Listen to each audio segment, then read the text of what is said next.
Hey there, welcome back to the Filthy Rich Writer YouTube channel. Now today, you are going to get a special sneak peek into how we coach our students in the Comprehensive Copywriting Academy. What's coming up, is one of our laser coaching sessions, which are 10-minute sessions designed to answer really any questions that students bring to us. Now you might hear some CCA related terms, things like Pitchapalooza, which is a student-only event, but head down to the description below if you need a little bit more context. Now, our students are all in different states of learning copywriting and starting their careers and building their careers and all that kind of thing. And also, some of them want to be freelance, some of them want to be part-time, some of them want to be on staff. So you are going to hear a variety of different questions related to copywriting, business, all kinds of stuff. But I guarantee it's all going to be pretty helpful. So if you want to check out any other topics we cover, make sure you subscribe to the Laser Coaching playlist. Exciting, right? Now, even though you are not the one in the hot seat, I'm positive you will still learn a lot. So without further ado, let's get to it. Hello. Hi. Hello. How are you? I am great. How are you? Good, thank you. I love it. Yeah, it's Friday. Pretty crazy to have you guys both on the line. Oh, kind of like I don't know, being on with like The Rock or Gary Vee at this point. all right, we'll take it. I'll take it, but yeah, no, I don't know which one do I want to be. Do I want to be The Rock? I want to be The Rock, so I know. I'll take no, I got really quickly. I sort of got nervous when I checked out the head coaching. I was like, oh no, like we don't get a chance to ever talk with Kate or Nicki about any of this stuff. So I'm very, very grateful for the opportunity. Oh my goodness. Well, it's so much fun to get a chance to talk to you in person too. We'll have to do these again somehow. Yeah, exactly. All right, I'm going to turn on the timer just because, to be fair, we have done it for everybody else. So anyway, but you know, still 10 minutes is a lot of time. So Jeff, what can we help you with? This probably would be a super easy call. I would imagine that you're getting a lot of the exact same kind of questions and stuff, probably repeatedly. You'd think so, but no. It's actually all been different. Yeah, super fun. All right. Well, this should hopefully be very simple and easy. A quick recap, probably much like a lot of students, I picked up the course and then have hit any number of, I don't know if I could do this, I don't know if I'm going to be able to pay my bills, blah, blah, blah. So I know that you both have hammered over and over again, just do it. The material's there, you know, it'll take care of you. And I've seen that in the course, of course. So what I would love to ask for or get out of this is just very simply, like if I was in school, it would be really easy to have marching orders to move forward with. So I suppose that's all I kind of wanted to take down from this was I know that for the how-to of anything that I'm looking to do with like my first client and whatnot, that's all in the course already. And then I can check those out in the bonus courses. And of course, got the power productivity course, which has come in handy whenever I do get into the groove of it. So I have everything. I have all the details. I just wanted to know, in both of your opinions, what would be a very easy or best possible actionable plan to move forward and take steps? That's it. Okay. That's a good question. Awesome. So, first of all, where are you in terms of it going through the course? Have you started pitching? Have you started building your website? Where are you? Fair question. So I finished the foundations course and then it kind of all went out of my head as soon as I got my first client. And so I'm revisiting that and I'm poking around in the bonus courses, but I'm now doing it in a way where I can catalog and sort of organize my notes and whatnot. So I'm sort of prepping that on the side while I'm doing my first job, which is a welcome letter, not necessarily a funnel, but just a welcome letter, an email. And then it's going to be a product description rewrite on something, which is kind of cool. So I'm doing all of my learning for that in the bonus courses right now. But where I'm at is I haven't made a website, haven't looked into business, haven't looked into taxes, et cetera, et cetera. Meanwhile, I've got a little bit of family support coming in. But of course, the big question is like, when are you going to get on your feet? Which, again, fully aware that you can just dive in and do it and send the pitches and make it happen. So I know that much. I was just thinking maybe if I spoke to the two of you and you're like, oh yeah, just try these steps. Like make your website, do this, do that, all the way. Then I can say, okay, this is what Nicki and Kate said to do. I'm going to do that. And then just, knock it out. And I figure if I can just push the ball over the edge of the hill, so to speak, like the momentum will pick up and then I'll be on my way.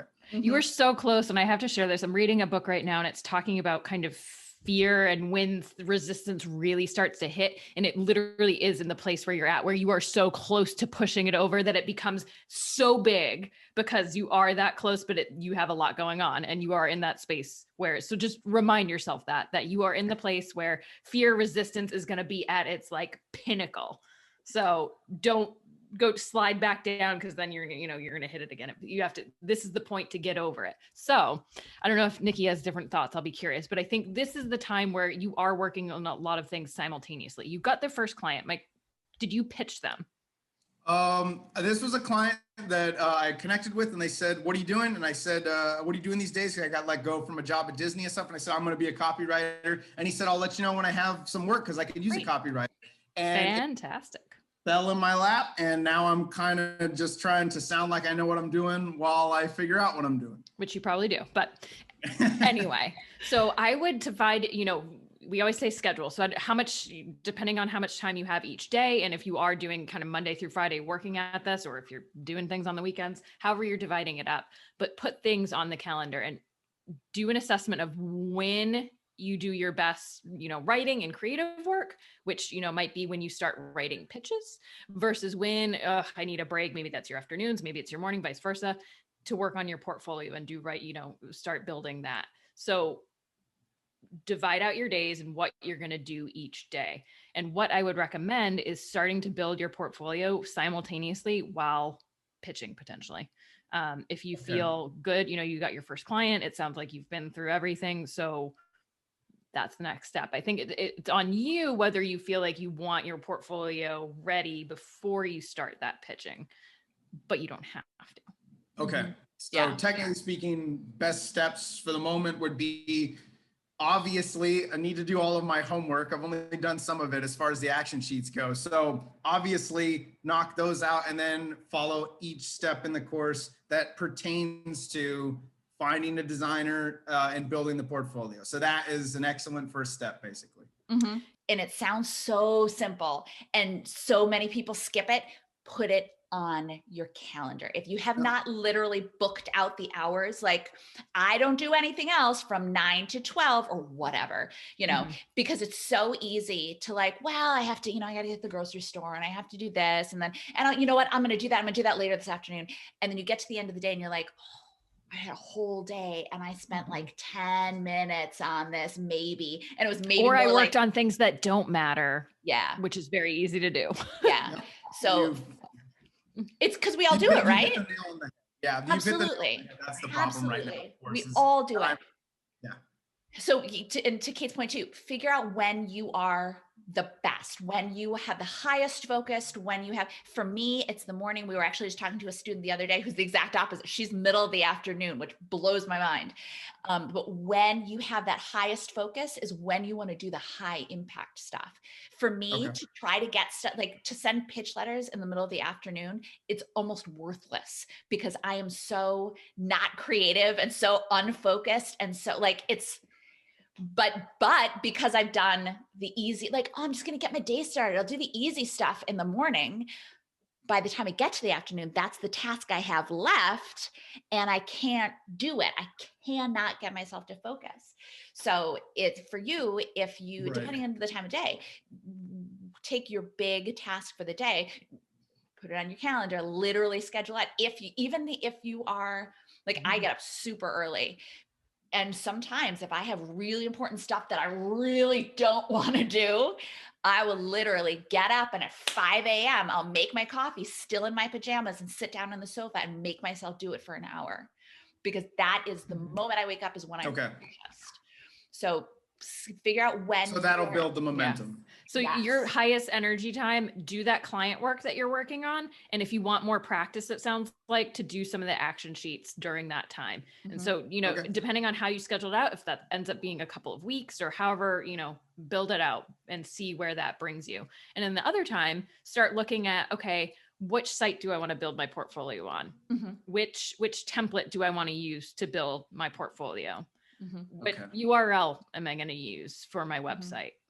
What, you know, do you want to write yourself? And we recommend creative brief for your website, for writing your website. So those tasks might be maybe your lower energy times where you can, you know, glance at Wix and Squarespace and browse and decide, okay, put a time limit on it though, because it's so easy to then spend 5 hours on Wix or Squarespace playing with things. So really, you know, focus that time. Tiny steps. In fact, that's step 1 on your list. Is step 1 in your to-do list. Schedule it on the step 1 in your to-do list is to take the next thing on your to-do list and break it down into incredibly tiny steps. And literally, if you're the kind of person who I love crossing stuff off a list or like doing that strike through on Word. Me too. Literally type out the list then, or write out the list of absurdly tiny steps so that you can be like, yep, I opened that web browser. Boom. Look at that. Yep. I typed in Squarespace. Boom. It's going to feel so good to cross stuff off. All right. And I will say you're not alone. I just thought it was so yesterday, you know, I was like, oh, we should really go for a run outside. And so I told my husband, he's like, oh, but I hurt my back. And I was like, oh yeah, we can't go for a run now. And I'm like, his back has nothing to do with me. And if I can go for a run, but that was 100% like resistance of, I don't really want to. So, okay, here's my excuse. Darn, we can't run. As if like, as if his legs are going to run my legs. Like that's just great. Yeah. Well, I just read The War of Art prior to picking up your course. So that I'm very, very well versed in, Mr. Pressfield and resistance. And of course I have been victim to it the entire time. So I hear you. Absolutely. Everybody is. And that's a book that quite frankly, like I keep it on my shelves because I too need to, you need to like take it down off the shelf and be like, oh my God, that's exactly what it's doing. And in fact, that's what I'm doing right now. Because I'm looking at more of art instead of actually doing the work. No, it's insidious. Resistance is insidious, but you can overcome it. Okay. Excuse me. Well, I bless you. Thank you. I've got my action steps. I definitely know how to attack it now. Thanks for watching. Make sure you don't miss any tips, tools, or tactics for copywriters by clicking subscribe right now. And of course, you can always find us over at filthyricwriter.com. We'll see you next time.